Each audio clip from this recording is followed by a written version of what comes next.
G'day there everybody, thanks a lot for joining me on this Tuesday afternoon market recap. I will say what an interesting session today was and what a difference one candlestick can make, right, when you start bringing together, right, the totality of the picture that we are looking at. This is the chart of the NASDAQ. You can see in the top right hand corner of my screen, we closed up today just over 100 points, but what is most important about today's session is that there was a resilience, of course, of buyers to showing up and to buy this market right off from this technical trend line that we have been speaking about. If you haven't listened to yesterday's video during the midst of the market meltdown, I'd encourage you to essentially pause this video and rotate over to that video to give you a little bit of context as to what we were looking for when it comes to the state of the financial markets moving forward. Now, again, I will say from the outset of this video that although the cycle itself, the market cycle, which has been, of course, to the upside, the macro expansion, although it is slowing, it hasn't slowed enough yet to actually reverse the equity markets from that of, again, a primary bullish market, all right, a market of higher prices over time, into that of a bearish reversal. And this is the first clue as to why that is. As you can see, again, this candlestick here is very, very important. It doesn't necessarily matter what you call it. You could sit here and say, well, this is a hybrid sort of hammer candlestick at support. But more importantly, what you can call this is that of a tweezer bottom, right, 2-day reversal candlestick pattern. Now, very quickly, candlesticks themselves, they are very important. They give us, or at least they unlock the sentiment, the very real-time sentiment of market participants transacting in the marketplace. And again, just to reiterate how important candlesticks are, really they are exacerbated, or their signal, the meaning, right, which candlesticks generate, are really exacerbated or heightened around that of the location. Very similar to real estate, right? Location, location, location.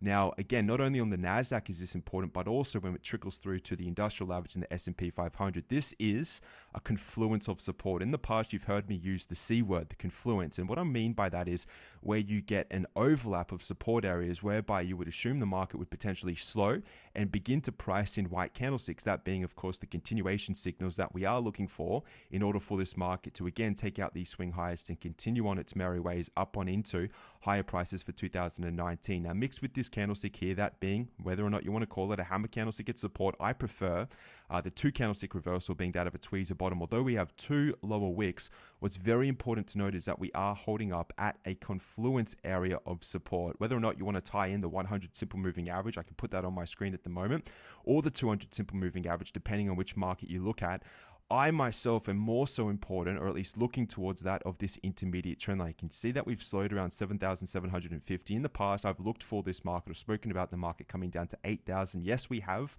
overshot that by about 250 points, but today's candlestick itself is indicating a little bit of green roots that are coming through the surface of this market. It has been a relatively bearish start to, of course, August 2019. However, again, this is a very early signal indicating that there still is a resilience of buyers to enter into the market, right? And to consider this pullback as out of a discount. I myself are continuing to buy the markets. I have been, even as at Friday last week, especially during yesterday's session on Monday, and adding to those existing positions that I've had for a number of months, okay, talking about longer term options dated into 2020 at the minimum, in order to participate in the continuation of this market higher. So again, the NASDAQ up over 1%, up over 107 points, essentially reversing that of yesterday's candlestick, that very bearish candlestick. However, again, just to point out that we do have a gap to contend with. Now, what would be interesting, I'm just speculating a little bit here, that's meant to be an exclamation mark, would be, well, imagine if we get a gap out on Wednesday's session and we see a continuation, or at least a long day Morobosu candlestick, which continues that of the reversal candle off from today's session. That essentially would set up an island reversal candlestick pattern, or what we call a chart pattern, all right, a very powerful reversal signal. And again, it would confirm our suspicions that there are, again, a lot of institutional investors or people in the know when it comes to reading charts that are willing to, again, establish support in the market and build that next foundation for that rising support to leapfrog and to propel prices above what we have established most recently as the all-time highs across all 3 of the markets in the month of July. So very exciting period now if you understand technical analysis, or if you're looking to apply it correctly.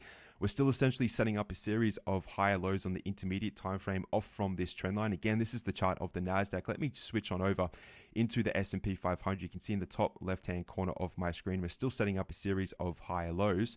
What is important to note is that we still haven't technically, I mean, you could say that we've closed right on this trend line, but we do have an inside day candlestick, a little bit different to what we have registered on the Nasdaq, but again up 37 points. A very healthy session on the S&P 500, up 1.3 or 1.4% at the moment.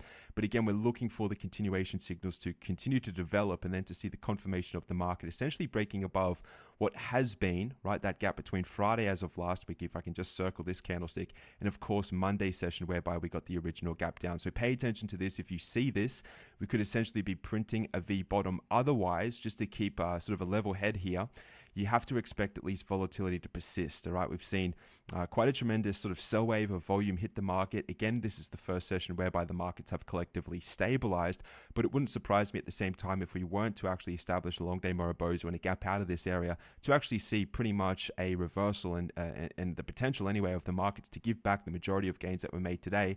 But if that was the case, or if that event did play out that way, it'd be another opportunity to position yourself into these markets as well on the long side.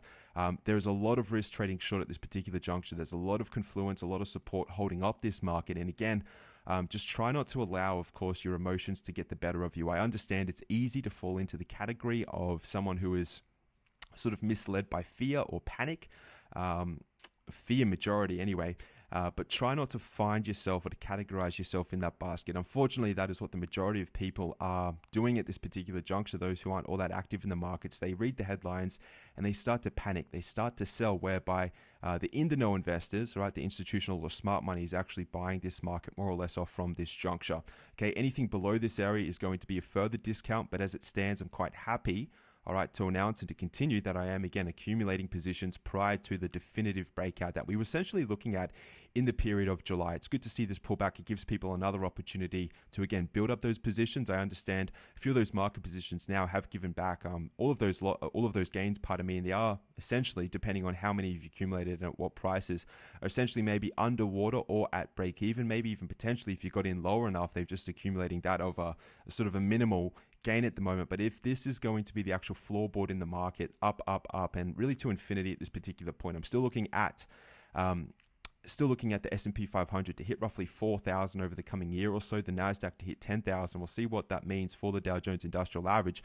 The good news as we segue into the Dow Jones, is that again, surprise, surprise, this is the third market, right, that we closely follow anyway, whereby we have seen again the buyers show back on up into the market right at this critical juncture here. Remember, candlesticks derive their meaning from the location on the chart. We've speculated that this is potentially going to be that next higher low, and as it stands is at the close on Tuesday, that is exactly what we are registering at this particular time. Now, interesting news on the back of that, Disney reported earnings. It is up a little bit marginally, and we are still very close to all-time highs. If you wanted to jump into this, by all means, go ahead. Just put your trigger here at about 142.90. This is going to be a longer term play, so this is something that you are going to look to hold for a number of months. But as it stands, we're still, technically anyway, we haven't done any damage. I'm reading a lot of articles and also listening to a lot of market pundits talking about the state of the markets and the technical damage that has been done over the past week or so, and it couldn't be further from the truth, depending on the time frame that you're looking at these markets within, even on the minor time frame, all right, working in conjunction with that of the intermediate time frame.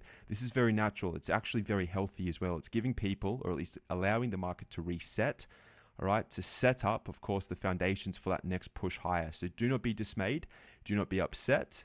Do not be annoyed. Look at it as an opportunity to buy this market at a discount, and you should be essentially running into the market as opposed to potentially running away from the market at these times. Understand the sentiment shifts in the market. Obviously up here it was elation. Everyone was quite happy, a little bit of complacency. As the market sells off, everyone begins to lose their minds. This is the critical time, of course, where the good trades, or at least the continuation of trades, or at least the basis, the foundation of trades is made, whereby the clawing back of these, or at least what the market is given back, is going to add ROI into your trading account, especially through the use of options contracts as well. Now, when it comes to our top 12 individual trade list, again, a lot of stabilization. Apple more or less moving sideways, all right? It certainly didn't push below that of Monday's candlestick. Again, not enough information to go long at this particular time. Amazon is trying to close the window. Again, it has come back from 225 down to 1750 most recently, closing just below 1,800. But again, we still haven't triggered above that 1,840 odd price mechanism there. You can see Boeing Airlines stabilizing as well. Again, this is going to be a process. Think about the positive divergence that I've been referencing over time, and it is going to be a multi-week play. Again, you have to think about market noise, which means market volatility, okay? Do not get whipsawed back and forth, and by all means, do not look to short this market at this particular time. When we see, major signals to actually be very cautious in the market. I'm talking about a macro market top.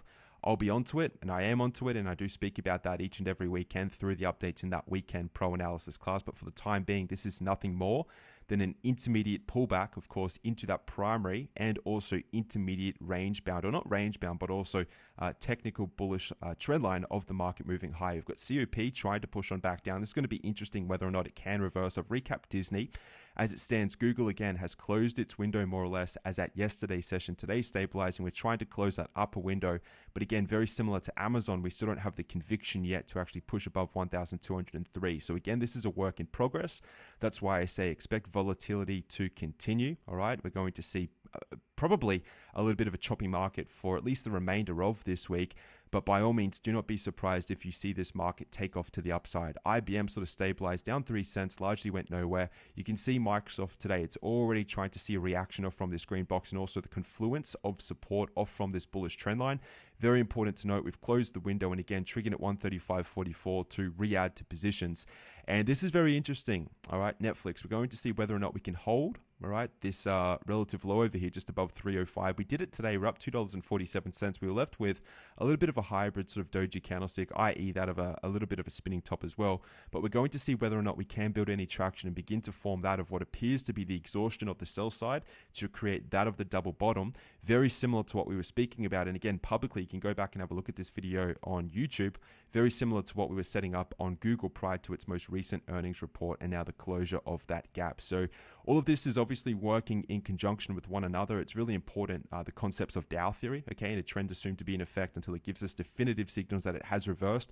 Again, just to reiterate, try not to find yourself caught up in the emotion of trading at the moment. It is a highly emotional, largely irrational market at this particular juncture. But for those who are keeping a cool head, they are looking at this as an opportunity, again, to buy the dip. I hate to use that cliche, but it is very true. And it's off from a really critical location on the charts, which make a lot of sense to a trained technical analyst as well. All right, so that's going to do us as at this Tuesday afternoon market recap. I'm going to be interested very much so to see how Wednesday's session plays out. And a reminder, if I can flick on over into the right charts over here to see whether or not we actually print that of, in the world of chart patterns anyway, that of an island reversal if we get any traction to actually close these open windows that are set up on the S&P 500 and also that of the NASDAQ as at the close on Tuesday, all right? So that'll do me. It's James signing off on behalf of Pivot Point Trading. Have a good evening, everyone, and I'll be back with you later in the week for another market update. All the best. Goodbye.